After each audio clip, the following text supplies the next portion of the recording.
graders, Mrs. Hales here. Today is our last day in our chameleon painting unit. We are gonna paint our leaves and our background, and if you still need to work on your chameleon a little bit, you'll have time to do that. I painted my chameleon first, and so now today I'm gonna paint my leaves and then we'll do the background last.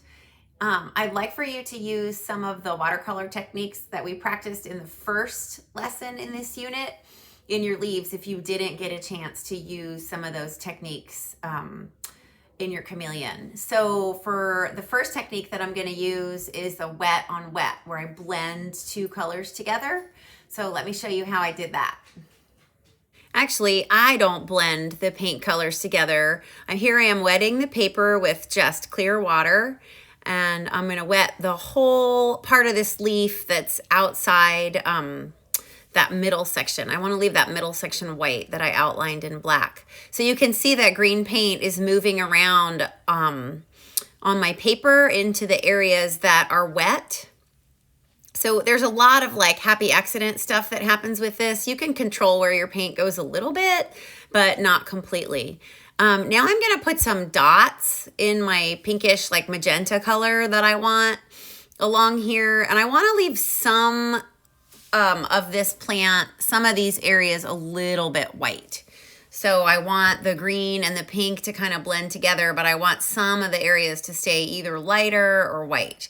So I'm just trying to pull my paint around on my paper like that so I can get the desired effect that I'm looking for.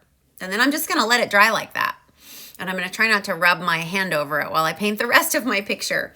I painted these leaves green, and before they dried, I blotted up some of the paint so they'd be lighter in some sections.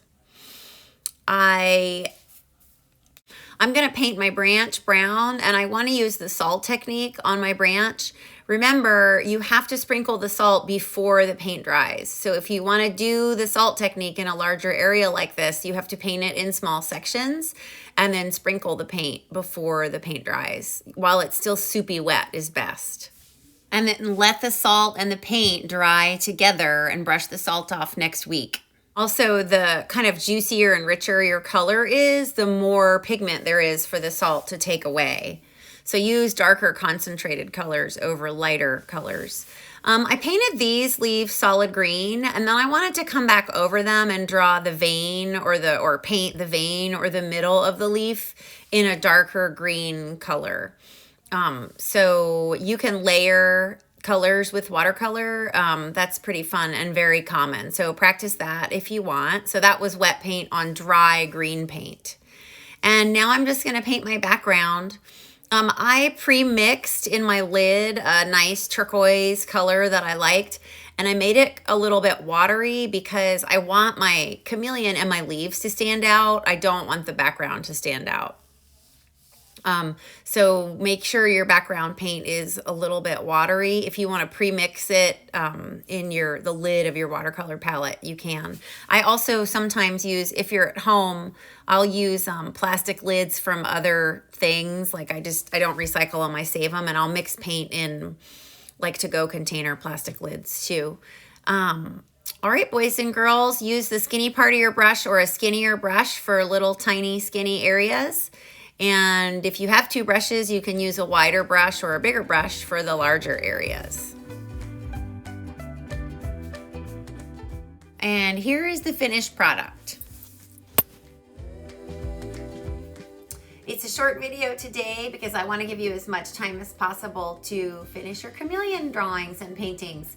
If you would like to take a picture of these or some of these, and send them to me, I would love to see them because we've been working on it so long, and this is always a project that comes out really well for students.